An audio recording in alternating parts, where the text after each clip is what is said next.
เอ่มภาพจำของความรวยเนี่ยส่วนใหญ่มักจะผูกติดอยู่กับโชคชะตาเนาะคือแบบเหมือนการถูกลอตเตอรี่รางวัลที่หนึ่งนะคะใช่ครับ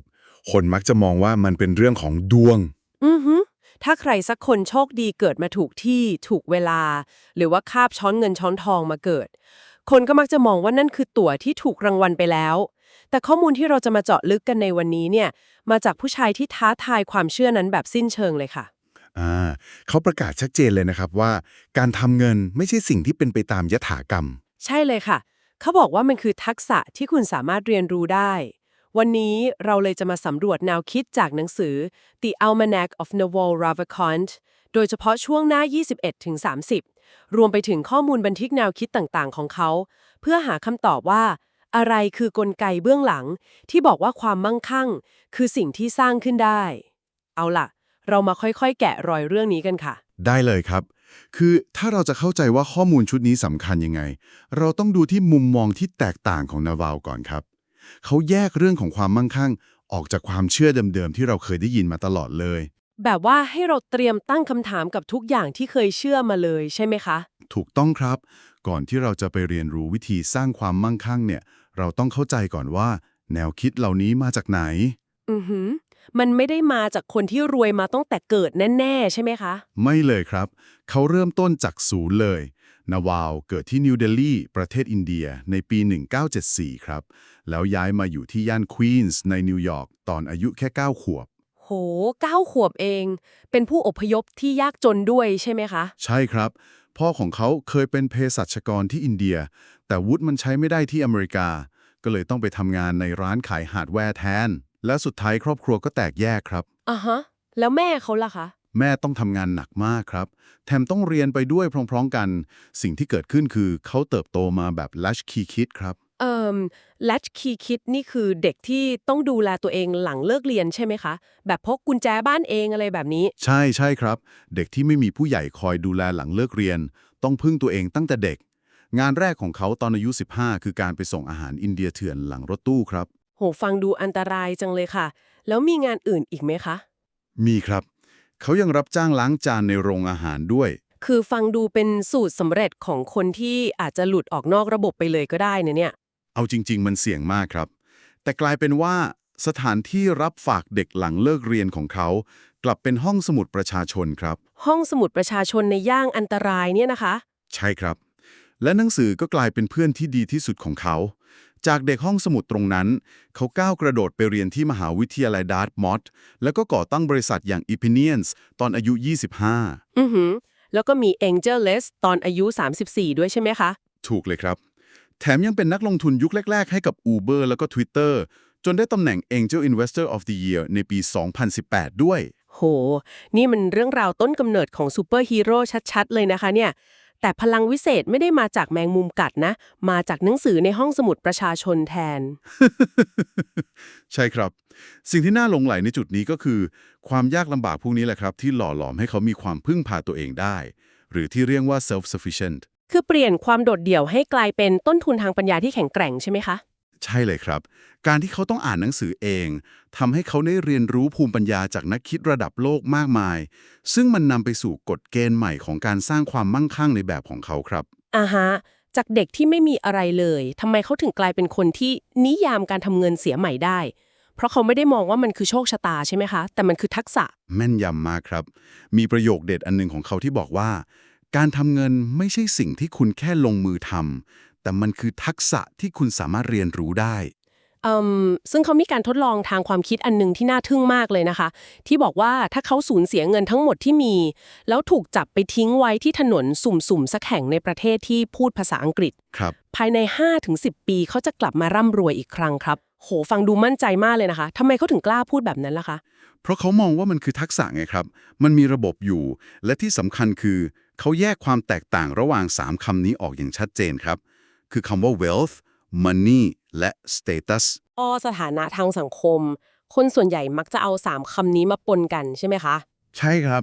เขาอธิบายว่า wealth หรือความมั่งคั่งเนี่ย คือทรัพย์สินหรือทรัพย์สินที่มันสามารถทำเงินให้คุณได้ แม้ในขณะที่คุณกำลังนอนหลับอยู่ครับ อือฮึแล้วมันนี่ล่ะคะ มันนี่หรือเงินเป็นแค่วิธีที่เราใช้ถ่ายโอนเวลาและความมั่งคั่งเท่านั้นเองครับ เหมือนเป็นสื่อกลาง อ่าฮะเข้าใจแล้วค่ะแล้วตัวสุดท้าย status หรือสถานะทางสังคมล่ะคะ Status คือตำแหน่งของคุณในลำดับชั้นทางสังคมครับว่าคุณอยู่สูงหรือต่ำกว่าคนอื่นแค่ไหนและนี่คือจุดที่มันน่าสนใจมากๆเลยค่ะ เพราะหลายคนบอกว่าความรวยต้องพึ่งโชคนะ แต่จริงๆ แล้วคนส่วนใหญ่มักจะติดอยู่กับการเล่น status games หรือเกมสถานะทางสังคมมากกว่าหรือเปล่าคะ ถูกต้องเลยครับคนส่วนใหญ่พยายามทำตัวให้ดูรวย แทนที่จะสร้างความมั่งคั่งจริงแบบยอมรูดบัตรเครดิตซื้อกระเป๋าแบรนด์เนมแพงๆ เพื่อให้คนอื่นมองว่าตัวเองรวย ทั้งๆ ที่จริงๆ แล้วทรัพย์สินไม่ได้งอกเงยเลย ๆ ใช่ใช่ครับ นั่นแหละคือเหตุผลที่นาโวเตือนให้เพิกเฉยต่อคนที่เล่นเกมสถานะอย่างเด็ดขาดเลย ทำไมต้องเพิกเฉยขนาดนั้นเลยล่ะคะ เพราะเกมสถานะมันเป็น zero sum game ครับ คือมีคนได้ก็ต้องมีคนเสีย คนพวกนี้มักจะได้สถานะมาจากการโจมตีคนอื่น หรือกดคนอื่นให้ต่ำลงเพื่อให้ตัวเองดูสูงขึ้น อ๋อ คือถ้าเราไปเล่นเกมเดียวกับเขา เราก็จะไม่ได้โฟกัสที่การสร้างความมั่งคั่งจริงๆ สักที ใช่ครับ การเข้าใจนิยามที่ถูกต้องของความมั่งคั่งคือพื้นฐานที่สำคัญที่สุด ก่อนที่เราจะลงมือสร้างอะไรเลยล่ะครับ เมื่อเราเข้าใจแล้วว่าเป้าหมายที่แท้จริงคือ wealth หรือทรัพย์สินที่ทำเงินตอนเราหลับ คำถามต่อไปก็คือ กลไกอะไรที่จะสร้างสิ่งนั้นได้คะ เราจะย้ายจากทฤษฎีมาสู่ภาคปฏิบัติยังไง อันดับแรกเลยนะครับ คุณไม่มีทางรวยจากการให้เช่าเวลาของคุณครับ อ่ะฮะ renting out your time หมายถึงการทำงานแลกเงินเดือนไปวันๆแบบนั้นใช่ไหมคะ ใช่ครับ การรับจ้างเป็นรายชั่วโมงหรือรายเดือน คุณต้องครอบครอง equity หรือสัดส่วนการเป็นเจ้าของในธุรกิจ ถึงจะมีอิสรภาพทางการเงินได้ การปลูกต้นแอปเปิลที่จะออกผลให้เราเก็บกินได้ตลอดใช่ไหมคะ เปรียบเทียบได้เห็นภาพมากครับ และการจะปลูกต้นแอปเปิลที่ว่านี้ได้Naval เสนอแนวคิดที่เรียกว่า productize yourself ครับ productize yourself ทำตัวเองให้เป็นผลิตภัณฑ์เหรอคะ มันหน้าตาเป็นยังไงในชีวิตจริงคะเนี่ย ถ้าเราแบ่งคำนี้ออกเป็น2 ส่วนนะครับคำว่า yourself หรือตัวคุณ หมายถึงความเป็นเอกลักษณ์ ความรับผิดชอบต่อผลลัพธ์ หรือ accountability แล้วก็ความรู้เฉพาะทางหรือ specific knowledge ขอเจาะตรง specific knowledge นิดนึงค่ะ มันคืออะไรคะ ปริญญาโทหรือเปล่า ไม่ใช่เลยครับ ถ้าเราเชื่อมโยงเรื่องนี้เข้ากับภาพใหญ่ ความรู้เฉพาะทางไม่ใช่สิ่งที่จะสอนกันได้ง่ายๆในโรงเรียนหรือมหาวิทยาลัยครับ อ้าว แล้วเราจะไปหามาจากไหนล่ะคะ มันเกิดจากความหลงไหลและประสบการณ์เฉพาะตัวของคุณเองครับ สิ่งที่สำหรับคุณดูเหมือนการวิ่งเล่นสนุกสนาน แต่สำหรับคนอื่นมันคืองานที่หนักหนาสาหัส อ๋อ แบบบางคนชอบวาดรูปผสมกับการเขียนโค้ดอะไรแบบนี้ ที่มันเรียนแบบกันไม่ได้ง่ายๆใช่ไหมคะ ถูกต้องครับ พอคุณมีความรู้เฉพาะตัวแล้ว คุณต้องผสมผสานมันเข้ากับการรับผิดชอบ หรือ accountability ด้วย คือการเอาชื่อตัวเองเป็นเดิมพันเลย กล้าทำกล้ารับว่างั้นเถอะ แล้วคำว่า productize ล่ะคะ productize คือการเอาสิ่งที่เป็นตัวคุณไปใส่พลังทวีคูณ หรือที่เรียกว่า leverage ครับ เพื่อให้มันส่งมอบไปถึงสังคมได้ในระดับสเกลที่ใหญ่ขึ้น หมายความว่าเราต้องให้ในสิ่งที่สังคมต้องการ แต่เขายังไม่รู้วิธีที่จะได้มันมา และทำในปริมาณมากๆ ใช่ไหมคะ ใช่ครับ และเน้นย้ำเลยว่าต้องเล่นเกมระยะยาว หรือ long term games กับคนที่มีวิสัยทัศน์ระยะยาวด้วย ทำไมต้องระยะยาวล่ะคะ ทำเร็วๆ รวยเร็วๆ ไม่ได้หรอ เพราะผลตอบแทนทุกอย่างในชีวิตที่คุ้มค่า มันมาจากดอกเบี้ยทบต้นครับ ทั้งในเรื่องเงิน ความสัมพันธ์ และความรู้ เห็นด้วยเลยค่ะพีเรามี yourself เป็นผลิตภัณฑ์แล้ว แต่เราจะส่งมอบสิ่งนี้ในระดับ scale ผ่าน leverage หรือพลังทวีคูณได้ยังไงคะ หน้าตาของ leverage ในยุคนี้มันเป็นยังไง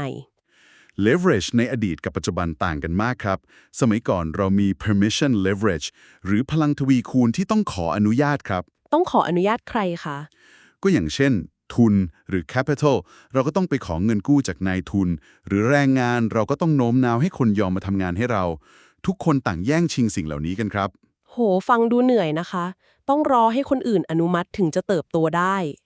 ใช่ครับ แต่ข่าวดีคือยุคนี้เรามี permissionless leverage หรือพลังทวีคูณที่ไม่ต้องขออนุญาตใครเลยครับ นี่คือพลังทวีคูณของเศรษฐีใหม่ยุคนี้เลย น่าสนใจมากค่ะ มันคืออะไรคะไอ้พลังที่ว่าเนี่ย มันคือโค้ดคอมพิวเตอร์และสื่อมีเดียครับ แล้วทั้งหมดนี้มันหมายความว่ายังไงคะ การใช้โค้ดกับสื่อสร้างความมั่งคั่ง ลองคิดดูนะครับ ตอนนี้เรามีกองทัพหุ่นยนต์ที่ทำงานได้ฟรีๆ อยู่ใน Data Centers ทั่วโลกเต็มไปหมด เราแค่ต้องเรียกใช้มันผ่านซอฟต์แวร์ครับ เหมือนการสร้างร่างโคลนดิจิตอลของเราที่ทำงานให้เราตลอด 24 ชั่วโมงโดยที่เราไม่ต้องจ่ายเงินเดือนเลยใช่ไหมคะ ใช่เลยครับ และถ้าคุณเขียนโค้ดไม่เป็น Never ก็แนะนำว่าให้เขียนหนังสือ บล็อก หรือทำวิดีโอทำพอดแคสต์แทนครับ เพราะสื่อก็มีผลลัพธ์แบบเดียวกัน งั้นแสดงว่าเราต้องไปโรงเรียนวิชาบริหารธุรกิจเพื่อมาจัดการเรื่องพวกนี้หรือเปล่าคะ ตรงกันข้ามเลยครับ Never บอกว่าไม่มีทักษะที่เรียกว่าธุรกิจครับเขาแนะนำให้หลีกเลี่ยงนิตยสารธุรกิจ หรือคลาสเรียนธุรกิจทั่วไปเลยด้วยซ้ำ อ้าวทำไมล่ะคะ คนตั้งเยอะไปเรียน MBA กันนะ สิ่งนี้นำไปสู่คำถามที่สำคัญเลยว่าทำไมเขาถึงแนะนำให้ไปเรียนเรื่องเศรษฐศาสตร์จุลภาค ทฤษฎีเกม จิตวิทยา หรือคณิตศาสตร์แทน อ่ะฮะ แล้วคำตอบคืออะไรคะ คำตอบคือ เพราะวิชาพื้นฐานเหล่านี้มันช่วยสร้างวิจารณญาณหรือ judgment ที่เฉียบคมกับเราครับ วิจารณญาณที่ว่านี้มันเอาไปใช้ทำอะไรคะ ญาณที่ดีเมื่อนำไปคูณกับ leverage แล้ว มันจะเกิดผลลัพธ์ที่มหาศาลมากครับ โห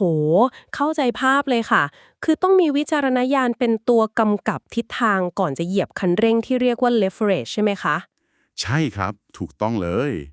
ถ้าอย่างนั้นเรามาสรุปประเด็นสำคัญจากการเจาะลึกข้อมูลวันนี้กันดีกว่าค่ะ เราได้เรียนรู้ตั้งแต่ภูมิหลังของ Neville ที่สร้างความแข็งแกร่งให้เขา การแยกแยะความมั่งคั่งออกจากเงินและสถานะทางสังคม ความสำคัญของการถือครอง equity รวมถึงแนวคิด productize yourself และการใช้ permissionless leverage ด้วยครับ ใช่ค่ะ ซึ่งทำไมข้อมูลทั้งหมดนี้ถึงสำคัญกับทุกคนที่ฟังอยู่รู้ไหมคะ เพราะอินเทอร์เน็ตได้ขยายขอบเขตของอาชีพไปไกลมากๆแล้ว ทุกคนในยุคนี้สามารถเข้าถึง leverage ที่ไม่ต้องขออนุญาตใครได้ โอกาสในการสร้างความมั่งคั่งอยู่ในมือของทุกคนแล้วครับ ไม่ว่าจะมีภูมิหลังยังไงก็ตาม มีข้อคิดเชิงปรัชญาอันหนึ่งที่ปรากฏในตอนท้ายของเนื้อหาส่วนเวลที่น่าสนใจมากๆ เขาบอกว่าเมื่อคุณมั่งคั่งในที่สุด คุณจะตระหนักว่ามันไม่ใช่สิ่งที่คุณตามหามาตั้งแต่แรก เป็นประโยคที่ลึกซึ้งมากนะครับ จริงค่ะ ลองจินตนาการดูนะคะว่า หากทุกคนบนโลกนี้สามารถสร้างความมั่งคั่ง มีสุขภาพดี และหาความสุขได้ตามที่แนวคิดนี้บอก โลกที่ผู้คนทำงานเพียงเพราะมันรู้สึกเหมือนการวิ่งเล่นสนุก ไม่ใช่ทำเพื่อความอยู่รอด สังคมนั้นจะมีหน้าตาเป็นยังไง นี่คือสิ่งที่เราอยากฝากให้ทุกคนนำไปคิดต่อและสำรวจด้วยตัวเองค่ะ น่าคิดจริงๆครับ เป็นโลกที่น่าอยู่มากๆเลย เอาละค่ะสำหรับการแกะรอยข้อมูลของเราในวันนี้ก็จบลงเพียงเท่านี้ ขอบคุณทุกคนที่ติดตามนะคะ สวัสดีค่ะ สวัสดีครับ